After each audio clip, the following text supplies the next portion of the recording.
Gracias Carolina Amoroso por venir a Infobae. ¿Cómo estás? Y quiero contarle a la gente que desde que llegó, todo el mundo que la saludaba le decía, te felicito tu crecimiento, qué bien que te está yendo. Es verdad, pero ¿cómo es eso? Bueno, estoy muy contenta de estar acá. A mí me encantan las redacciones, así que me encanta estar acá. Y me encanta estar con vos, que además sos tan estudiosa. Entonces es como un placer, pero también una responsabilidad. Repetimos, tándem, entrevistadora, entrevistada. Y es muy lindo. Yo creo que ese reconocimiento también de colegas con los que por ahí hemos trabajado en otra redacción, ¿no? Yo trabajé varios años en la redacción de La Nación, que fue una escuela para mí, así que cruzarme quizás con gente que viene de ese camino de redacciones está bueno, ¿no? Te vuelve a la mística de ese periodismo. Cuando te dicen cómo creciste, ¿vos te das cuenta cómo creciste? No, yo todavía estoy pensando qué quiero ser cuando sea grande. No, yo siento que todo está como recién empezando, ¿no? Y que quiero hacer más y que quiero hacer mejor periodismo y más periodismo de aquel en el que creo, ¿no? Porque a veces, y me parece que en alguna nota te lo dije, hay tanto periodismo como periodistas, ¿no? Pero creo que hay un trabajo de revaloración de los fundamentos de este oficio en el que me gustaría seguir profundizando.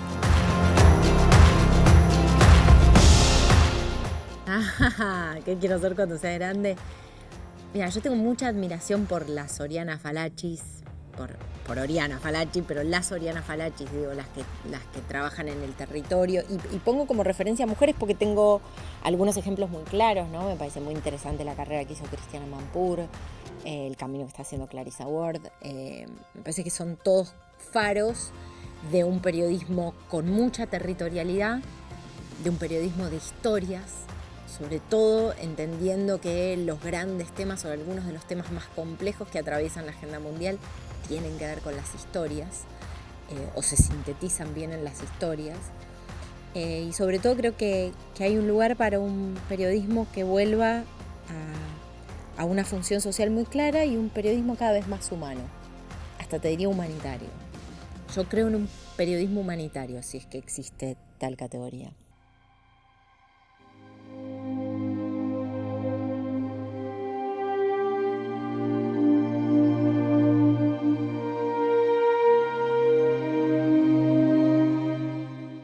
Y a mí me gustaría que mi trabajo funcione como una suerte de puente de empatía, para que el dolor y la herida de mucha gente deje de resultar indiferente. A mí me gustaría eso. Y quizás, eventualmente, y esto es casi una ilusión infantil, pero quizás vale tenerla para cambiar el orden de las cosas. A mí me parece terrible que en América Latina hoy estemos hablando, me parece terrible en cualquier momento, ¿no? Pero con toda la historia que tenemos y todavía teniendo que soportar hasta relativizaciones por parte de referentes políticos, que hoy en América Latina estemos hablando de centros de tortura como el Chipote en Nicaragua o el COI en Venezuela. Que hoy en América Latina estemos ante éxodos masivos de millones y millones de personas arrojados a la nada. Así que me gustaría que mi trabajo sea o funcione como una suerte de puente de empatía entre quien ve y quien está sufriendo. Yo creo que la política de exterior de la actual administración ha sido muy, muy errática. No hablo de personas, hablo de decisiones en materia de política exterior. El régimen venezolano tiene una investigación en curso en la Corte Penal Internacional, que hay violaciones de derechos humanos en Nicaragua, en Cuba, en Venezuela, que hay un éxodo masivo producto de una crisis humanitaria generada por un régimen expulsivo y un proyecto de hambre, digo. Eso ha sido el proyecto del chavismo, sobre todo en los últimos años. Me parece que llamarlo de otra manera, porque a veces cuando utilizamos el término crisis o debate o discusión, el tema de los derechos... No. Violaciones de derechos humanos, crímenes de lesa humanidad, proyectos de hambre y expulsión. Bueno, a mí me parece interesante, tengo como una pata ahí, bueno, hago un programa diario con Nico Wiñaski, hago Bella y Bestia, con Nico Wiñaski, con un gran equipo, quiero decirlo porque estoy muy feliz con todo el equipo que hace Bella y Bestia, Yani Salvador, nuestra productora ejecutiva, y bueno, todo el equipo de producción, pero siento que a veces los periodistas podemos llegar a caer en la trampa de quedar presos de la conversación de la política, que no tiene que ver con resolverle los problemas a la gente, que no tiene que ver con desnaturalizar lo insoportable, que no tiene que ver con pensar una Argentina posible de cara al futuro, que no tiene que ver con pensar un salto al desarrollo, que en muchos casos tiene que ver con ambiciones y con juegos de poder que explican, entre otras cosas, el divorcio que hay sobre la agenda de la Argentina urgente. ¿Qué quieren? No sé, no quiero ser injusta y generalizar porque el todo es lo mismo, también es una trampa. Me parece que en la previa de un año electoral como va a ser 2023, hay mucho que tiene que ver con el lugar que tendrá cada uno y las disputas por las candidaturas. Quiero pensar que alguien realmente nos quiere sacar de este laberinto, ¿no? Y de esta paradoja de ser un país que podría hacer muchas cosas, pero que lo cierto es que es un país con demasiadas deudas, ¿no? Demasiadas asignaturas pendientes.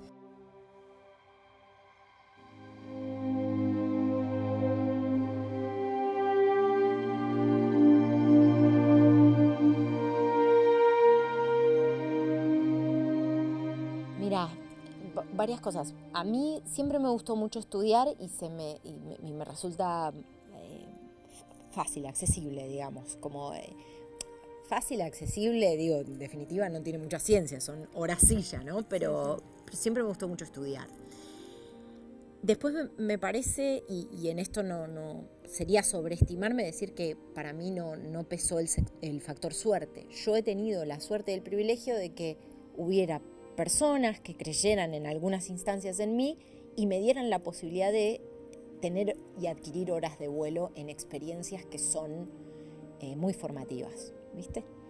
Y después, también, yo creo, y es algo que aconsejaría, hay que elegir los interlocutores cotidianos y las conversaciones que uno tiene a diario. Y digo esto porque elegir mejores conversaciones también nos prepara mejor para la vida, en todo sentido. Y no hablo de necesariamente reunirte con un intelectual o en una mesa de personas sesudas.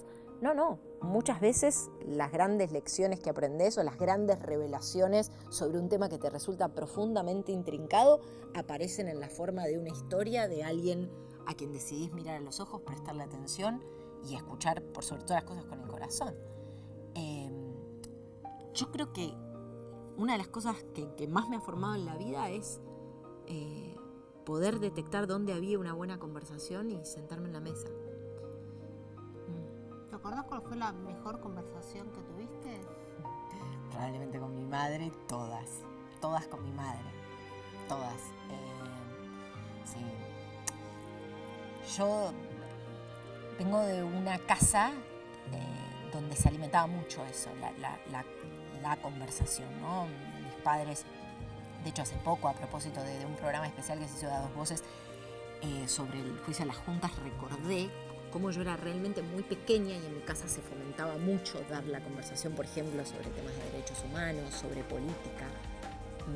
Mis padres nos incentivaban mucho, incluso a ir por nuestro lado, cada uno, los tres, con mis dos hermanos somos, digamos, los tres muy distintos, pero al mismo tiempo tenemos eso en común, como ese gen curioso, muy alimentado por mis padres, que promovían todo el tiempo una conversación sobre grandes temas, ¿no?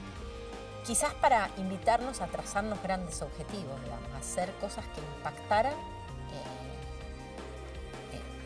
donde realmente importaban, ¿no? Sí, recuerdo conversaciones sobre el amor con mi madre. Hablemos de amor, entonces. Sí. Bueno, una vez mi madre me dijo que el amor era una gran conversación y que ella sabía que seguía amando a mi papá porque lo seguía eligiendo todos los días para conversar. Y otra vez, me acuerdo en algún desconsuelo, no me acuerdo cuándo, lo nombré esto en una charla TED hace poquito.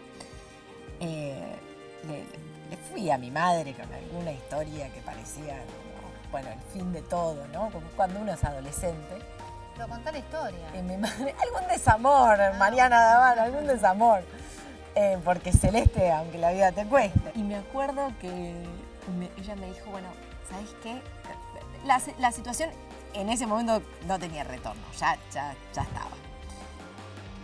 Y en ese momento ella me dice, Caro, me dice, a veces tenés que aprender simplemente a decirle buen día a tu tristeza. Como el poema Bonjour Tristesse. Tenés que simplemente aprender a decirle buen día. Y me pareció una manera tan profunda, linda,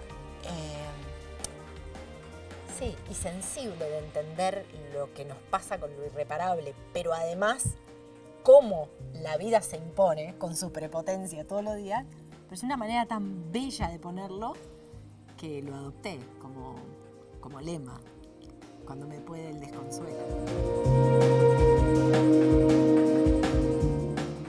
A mi padre, que sigue siendo el tipo más noble que conozco y que nunca me decepcionó.